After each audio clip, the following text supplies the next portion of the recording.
Speaker साहब, मेरी 1 minute के लिए बात सुनो, सिर्फ बहुत इंपॉर्टेंट बात है। हाँ, आप करते ही इंपॉर्टेंट हो, कुछ नहीं करते। एक मिनट स्पीकर साहब, it's a very serious matter. ये रिजर्वेशन पे डाका है। ऐसा है, कोई भी आदमी एससी वर्ग की लड़की के साथ शादी कर लेता है और वो फिर वही रिजर्वेशन को खा जाती है।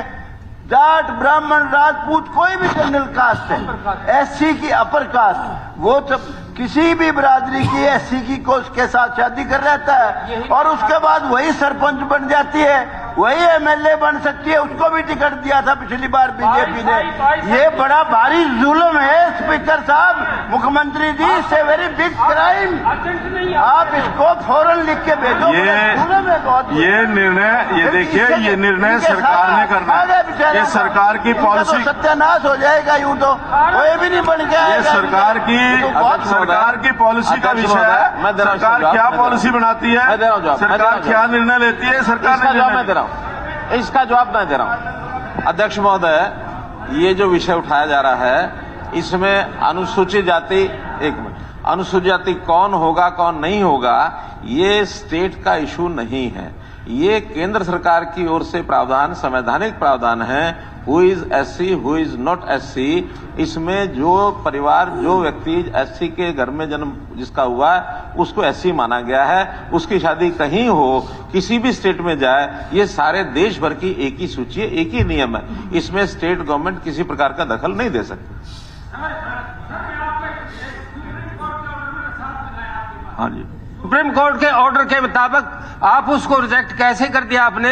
मैरीमन चंदा शेर राव वर्सेस डीन सेठ, ये जो है ना 1990 के अंदर फैसला, उसकी कॉपी अटैच है।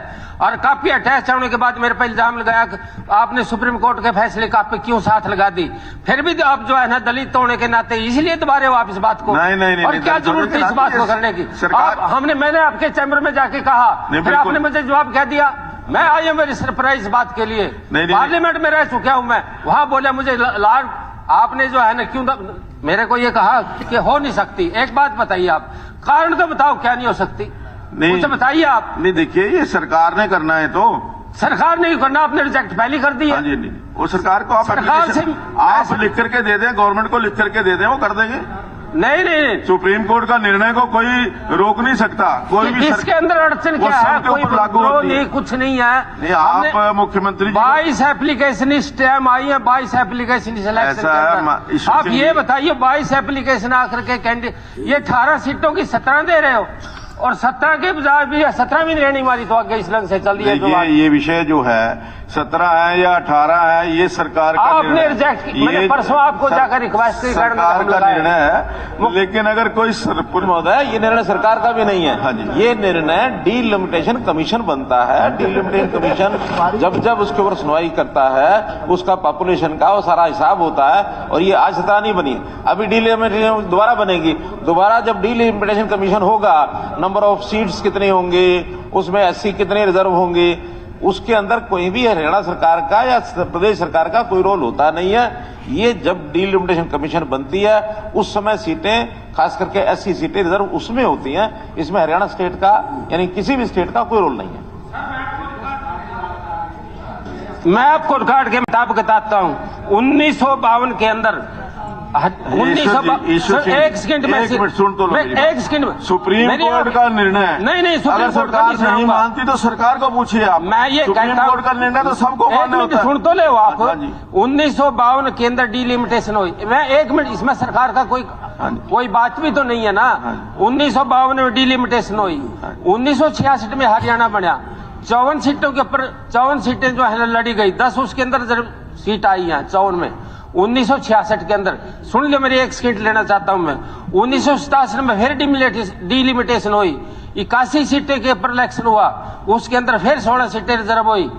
ये 20% के हिसाब से 52 से 66 से 67 से होती आ रही है। 1977 में फिर डीलिमिटेशन हुई, उसके अंदर 90 सीटें हुई साहब, उसके अंदर मैं भी मेंबर था उसका।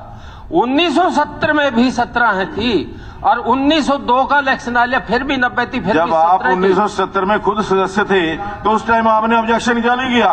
उस टाइम अगर क्या बात करते हो आप? ऑब्जेक्शन करना था। अगर 17 की वजह 18 होनी चाहिए, नहीं, 20% होना चाहिए। आपको इस बात का ज्ञान होना चाहिए। खुद बता रहे मैं आपको बताना हैं कि चाहता आप हूं। उस कमीशन के मेंबर थे और उस समय जब 17 तय हुई, अभी तो मैं खड़े हूं, मेरी बात सुनने नहीं 17 चाहते। तय हुई, मैंने फैसला दिया इस बात तो का। 18 उस टाइम ऑब्जेक्शन करना चाहिए था। आप सुनने ही नहीं चाहते, मैं क्या करूं इस बात नहीं, का? तो अब पूरी बात भी नहीं सुन रहे हो मेरी। हाँ जी। धक्के से जबरदस्ती बैठा रहे हो और धक्के से बंद करवा रहे हो। डिलिमिटेशन का विषय है। डिलिमिटेशन का विषय मेरा पूरा तो सुनो आप। सुन लिया जी, 1977 में आप खुद ही कह रहे हो कि मैं कमीशन का मेंबर था।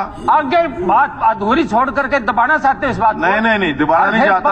आप मैं खुद पढ़ ही रहा हूँ बोल फिर रहे। पूरी 1990 के अंदर फिर डिलिमिटेशन हुई, 90 सीटें फिर आई, 90 में फिर 17 दी, 1977 में भी 17, 2002 में भी 17 और 2009 में फिर 26 के अंदर ये हुआ।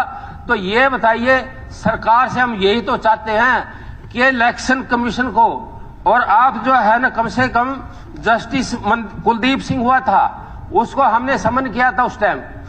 ये था चीफ इलेक्शन कमीशन, उसने ये कहा था कि आपकी सरकार ने प्रस्ताव नहीं भेजा हमारे पास इस बात के बारे में कि तो ये सदन इसके बारे में क्या कर सकता है? क्या सदन सीटें बढ़ा सकता है? ये 77 की बात कर रहे हैं। 77 में आप बोले नहीं, 2090 के अंदर बोले नहीं, 2002 के अंदर बोले नहीं। मैं ये कह रहा हूँ, और फिर ये जो जिस कमीशन के आप खुद मेंबर थे, उस समय ये डिसीजन हुआ। कमीशन के मेंबर थे, तभी तो समन किया था। ये 17 की बजाय तभी तो समन किया था, आप उसको बोलने नहीं दे। मैं देख रहा हूँ कि क्या इसमें आपत्ति क्या है, ये तो बताइए। कर तो लीजिए, कर और क्या करेंगे?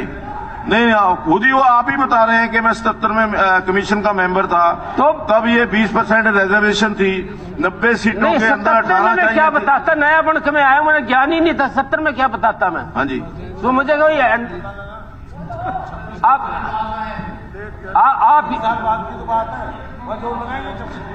अब आप जो है ना, दोबारा फिर 26 के अंदर फेर होया।